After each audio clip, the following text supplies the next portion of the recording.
In 1908, 116 years ago, a British writer who loved beer, hated automobiles, and drew funny cartoons wrote something that will make your blood run cold.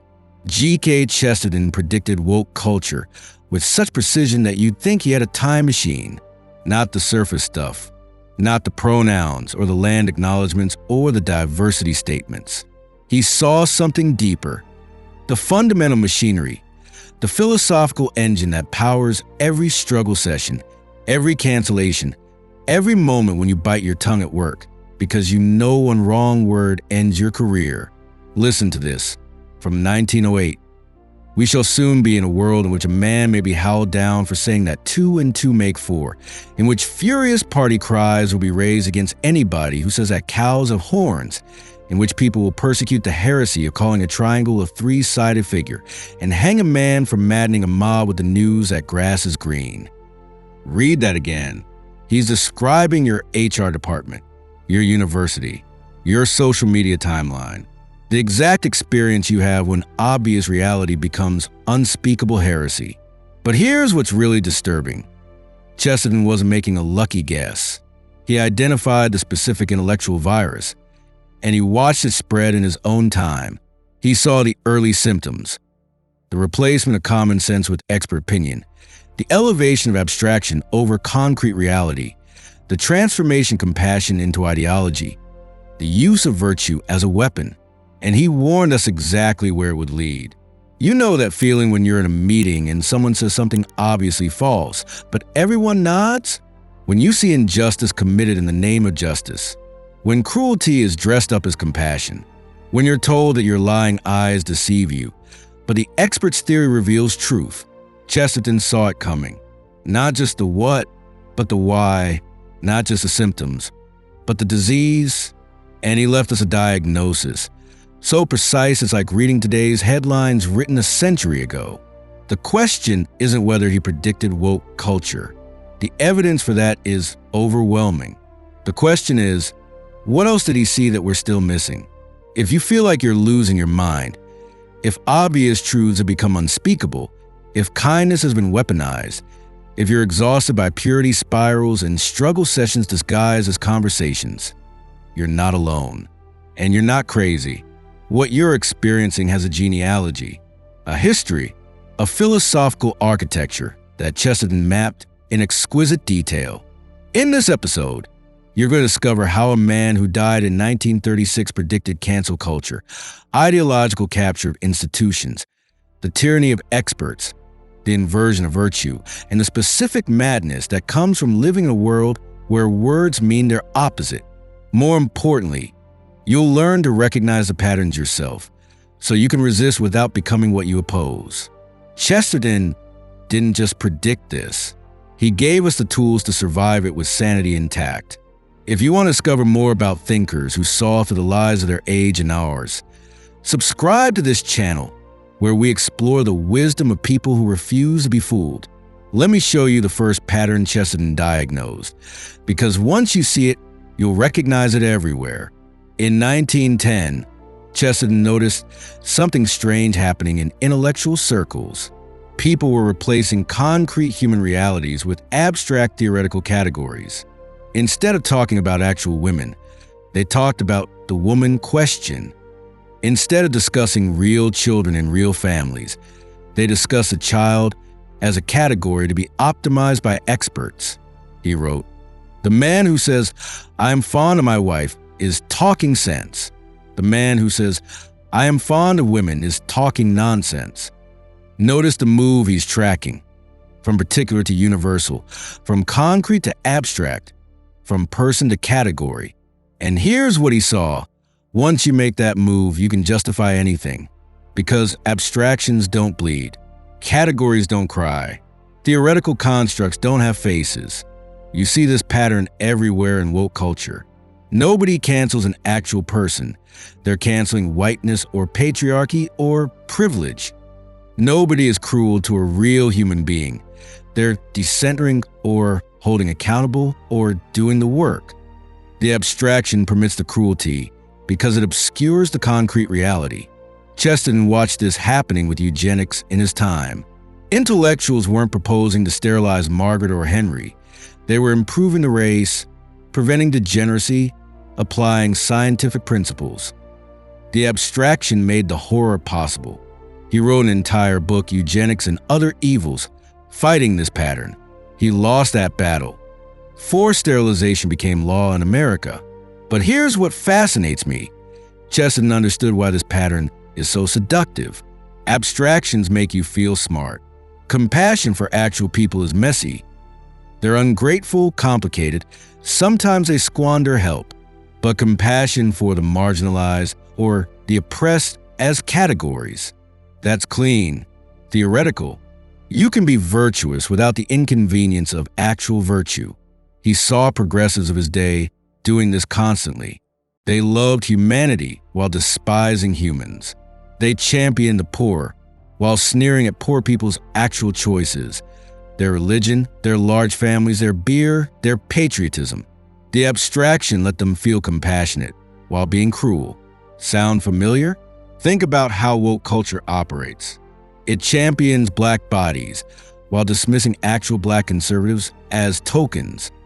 It defends women while attacking actual women who disagree. It protects trans rights while threatening actual trans people who question ideology. The pattern is identical. Abstract category trumps concrete person. Chesterton wrote, "The modern world is not evil. In some ways, the modern world is far too good. It is full of wild and wasted virtues. When a religious scheme is shattered, it is not merely the vices that are let loose. The vices are indeed let loose, and they wander and do damage. But the virtues are let loose also, and the virtues wander more wildly, and the virtues do more terrible damage." Read that slowly. He's explaining how good intentions become totalitarian, how compassion becomes cruelty, how virtue becomes vice. Not because people are evil, but because they've abstracted virtue from reality. You know this experience. You've sat in diversity training, where you're reduced to your demographic category. You watch someone get fired not for harming a person, but for violating abstraction. You've seen anti-racism that is exquisitely racist, equity that is deeply inequitable, inclusion that viciously excludes. Chesterton saw the engine. Replace concrete reality with abstract theory, and you can commit any atrocity with a clean conscience. But he saw something else too, and this is where his prophecy gets really disturbing. The second pattern Chesterton identified will chill you. He watched good words get inverted, weaponized, turn into their opposites while keeping the same label. In his essay, The Drift from Domesticity, he described how the word freedom was being redefined. Originally, it meant freedom for something, to raise your children, to own your small property, to live according to your conscience. But he watched it get inverted to mean freedom from these things. Freedom became the right to be liberated from family obligations, from community ties, from traditional limits. Same word, opposite meaning. He wrote about how progress was being weaponized. Real progress meant human flourishing, healthier children, stronger communities, more widely distributed property. But he watched progress get redefined to mean whatever disrupted tradition, whatever centralized power, whatever the experts endorsed. Progress became the opposite of what actually helped humans progress. Notice what he's tracking: linguistic capture. Control the words, control the thinking. You're living through the exact same pattern on steroids. Diversity originally meant genuine variety, different perspectives, different backgrounds, different ideas and dialogue. Now it means ideological conformity, enforced through demographic quotas. The word stayed the same. The meaning inverted. Equity originally meant fairness, treating similar cases similarly. Now it means discriminating based on group identity to achieve predetermined outcomes. Opposite meaning, same word. Inclusion originally meant welcoming different viewpoints into conversation. Now it means excluding anyone who questions the ideology. The inversion is complete. Chesterton saw this pattern with democracy in his time. Intellectuals championed democracy, while supporting policies that concentrated power in expert bureaucracies that ordinary people couldn't influence. They used the word to destroy the thing. He saw it with compassion. The compassionate thing was to let poor families stay together, keep their property, live their lives. But compassion got redefined to mean expert intervention. Take the children, clear the slums, sterilize the unfit. Maximum cruelty with the label of maximum kindness. Here's why this pattern is so powerful. It's linguistic camouflage. You can't oppose it without seeming to oppose the good thing the word originally meant.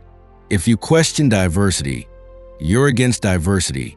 If you challenge equity, you oppose fairness. If you critique inclusion, you're exclusionary.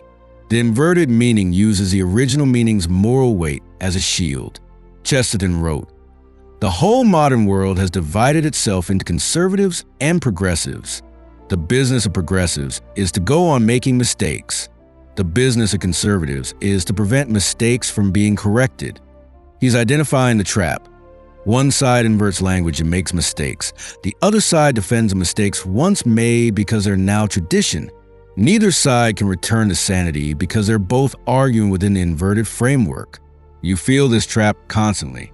You can't defend traditional marriage without being labeled bigot. You can't critique gender ideology without being called transphobic. You can't question racial preferences without being racist. The inverted language makes common sense unspeakable.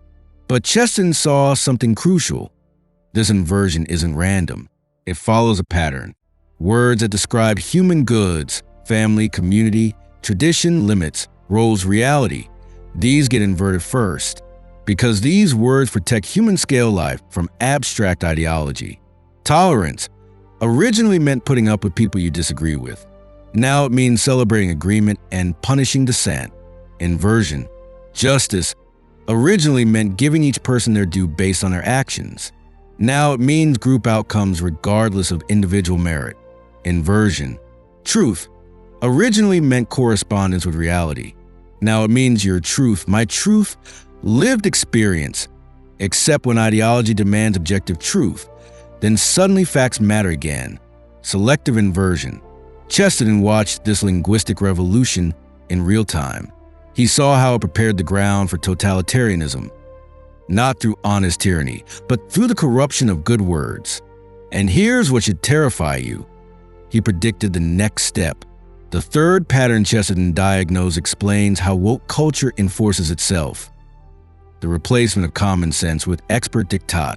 In his book, What's Wrong with the World, Chesterton describes society where ordinary human judgment, what he called the democracy of the dead tradition and the democracy of the living common sense, gets replaced by expert opinion, where you can't trust your own eyes, your own experience, your own moral intuitions, because the credentialed experts know better. He wrote, "The madman is not the man who has lost his reason. The madman is the man who has lost everything except his reason." He's identifying a specific kind of insanity, hyper-rationalized systems that ignore obvious reality. And he saw that these systems require experts to maintain them, because normal people won't cooperate with obvious nonsense. You're living in this right now. You can see with your eyes that males have physical advantages in sports. But experts tell you this is bigotry. You can observe that children need mothers and fathers. But experts inform you this is heteronormativity. You can notice that policies produce terrible results. But experts explain why the theory is still correct. Chesterton watched this pattern emerge with scientific progressivism. Experts in eugenics, scientific management, urban planning. They claimed special knowledge that trumped ordinary human wisdom. A mother might know her child, but the expert knew child development. A worker might know his trade, but the expert knew scientific management. A community might know its needs, but the urban planner knew optimal design. The result? Forced sterilizations, assembly line dehumanization, slum clearances that destroyed functioning communities. But here's what Chesterton understood that we keep forgetting. Expertise is real in limited domains. A doctor knows medicine. An engineer knows bridges. The problem comes when expertise claims authority over human questions that aren't technical. How to live, what to value, what makes families flourish. He saw experts of his time claiming authority over marriage, child-rearing, community organization, even belief itself. And he noticed something. Expert opinion always seemed to align with the interests of the powerful. Convenient. That sound familiar? Today's experts tell you that men can be women. Ignore your eyes. That equality of opportunity produces inequality of outcome. Ignore the logic. That your children belong to the community, not you. Ignore your instincts. That colorblindness is racism. Ignore the contradiction. And if you question any of this, you're anti-science.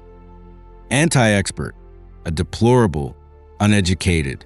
Chesterton wrote, "To have a right to do a thing is not all the same as to be right in doing it."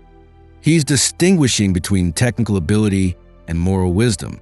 Experts might have the technical knowledge to reshape society, but that doesn't mean they're right to do it.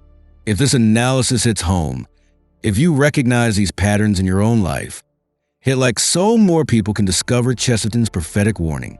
And comment below with the pattern you see most clearly. You've experienced this mechanism. You've been in meetings where obvious truth cannot be spoken because it contradicts expert consensus. You've watched policies that clearly fail get doubled down on because the theory says they should work. You've seen common sense labeled ignorance and sophisticated nonsense labeled wisdom. Chesterton saw the full mechanism. Invert the language so you can't name the problem. Then install experts who enforce an inversion. Then punish dissent by labeling it ignorance or bigotry. The pattern was identical in his time, just at smaller scale. Eugenicists inverted compassion. Sterilization is kindness. They installed expert authorities, scientists, and doctors. They punished dissent. Opponents were sentimentalists blocking progress. The mechanism works because it's self-reinforcing. Once experts control the language and define the terms, common sense cannot articulate itself. You know something is wrong, but you can't say it without using their corrupted vocabulary. But Chesterton identified the weak point in this system, and it's why woke culture will ultimately fail. Here's the fourth pattern Chesterton saw, and this one should give you hope. Systems built on abstraction always collapse when they hit reality. Always, he wrote. The real trouble with this world of ours is not that it is an unreasonable world, nor even that it is a reasonable one.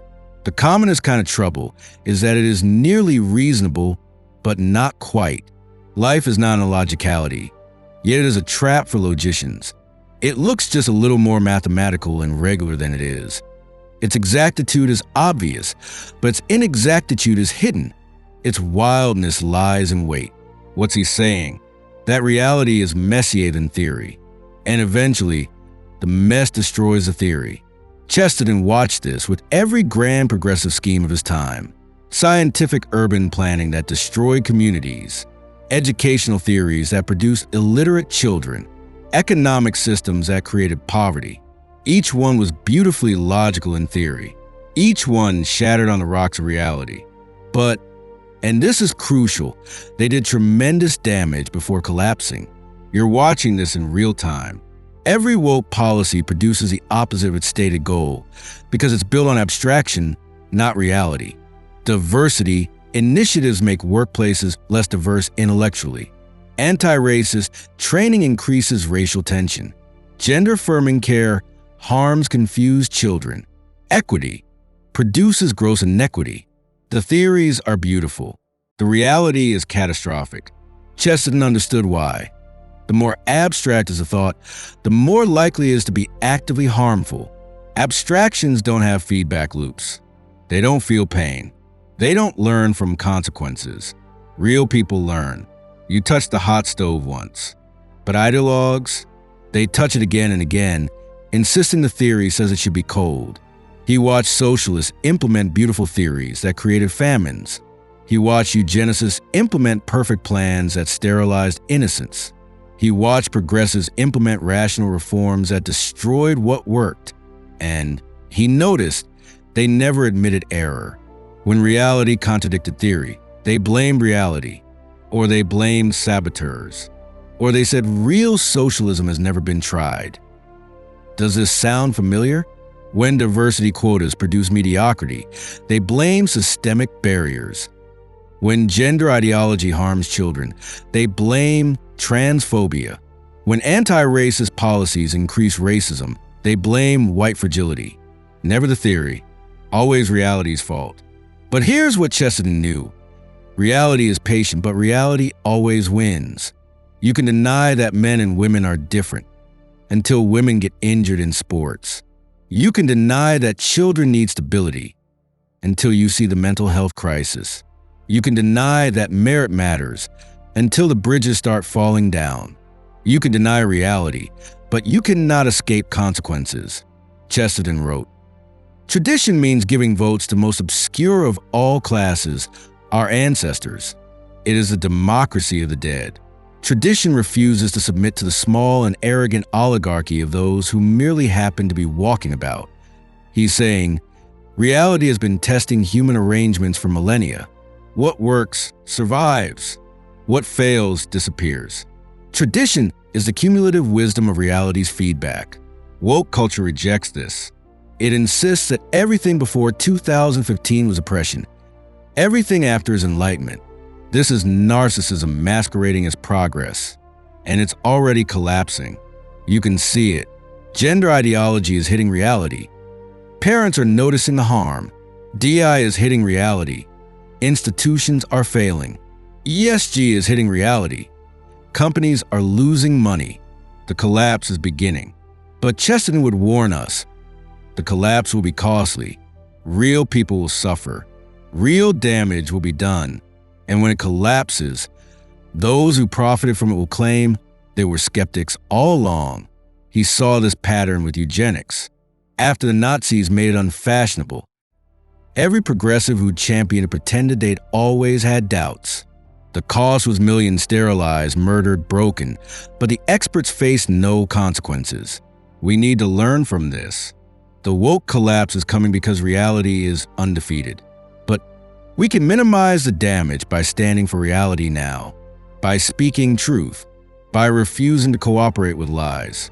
Chesterton showed us how, and that's the final pattern. The fifth pattern Chesterton identified is the most important. In an insane world, simple sanity becomes revolutionary.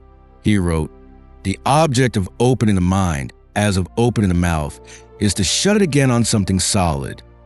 This is his methodology for resistance, not perpetual skepticism, but knowing what's true and holding it. In his time, this meant saying obvious things that were becoming unspeakable. Women and men are different. Children need families. Local community matters. Beauty is real. Some things are objectively wrong. The experts scoffed. The progressives mocked. But Chesterton kept saying the obvious, with joy, with humor, with stubborn conviction. You need to understand something. He wasn't reactive. He wasn't angry. He wasn't defending the status quo. He was affirming reality, which is always radical when reality is denied. This is your model for resistance. Not red-faced screaming about wokeness. Not bitter complaining. Not defensive conservatism. But joyful insistence on obvious truth. When they say men can get pregnant, you calmly state biology. When they say colorblindness is racism, you quietly practice equal treatment. When they say children are oppressed by family, you build strong families. When they demand you lie, you cheerfully refuse. Chesterton showed this is possible because he did it. He was canceled, barred from universities, mocked in progressive circles, dismissed as a reactionary, but he kept writing, kept speaking, kept affirming reality. And his work outlived his critics because truth outlasts lies. Here's what he understood that you need to grasp. Sanity doesn't require power. It just requires consistency. You can't control HR. You can't reform the university. You can't fix social media, but you can control your own mind. You can refuse to lie. You can live according to reality.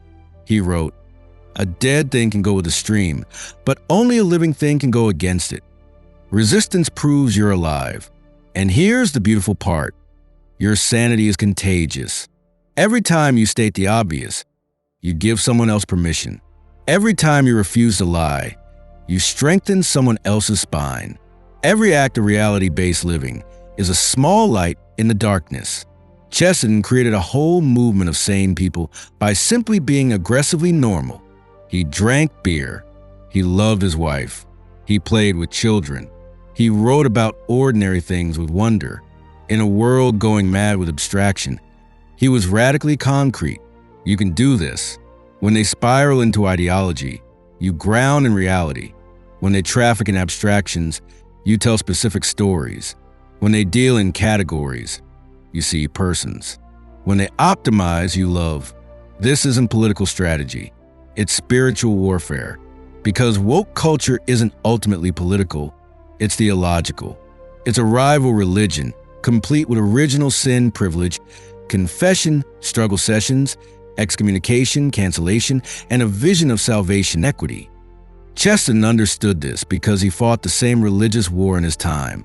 Progressivism wasn't political reform. It was a comprehensive worldview replacing Christianity. He didn't fight it politically. He fought it spiritually by offering something better. He offered sanity, joy, wonder, a vision of human life that actually fit human nature, not perfection. He was deeply aware of human fallenness, but possibility, hope, concrete goods worth fighting for. This is what resistance looks like, not just opposing woke culture, but offering the alternative. Strong families, real communities, human-scale economics, genuine diversity of thought, beauty, truth, goodness, not as abstractions, but as lived realities. You don't need institutional power to do this. You need a household, a neighborhood, a friend group, a church, a garden, Alkreft, something real, something concrete, something that embodies the good. Chesterton wrote, "The Christian ideal has not been tried and found wanting. It has been found difficult and left untried." He's challenging you. Don't just complain about woke culture. Build the alternative. Live the resistance. Be aggressively sane in an insane world. And watch what happens. Because reality is on your side. Truth is on your side. Human nature is on your side. You're not fighting alone. You're fighting with the grain of a universe. Chesterton proved this works. He lost most political battles, but he won the war that matters. He kept sanity alive for the next generation. That's your calling.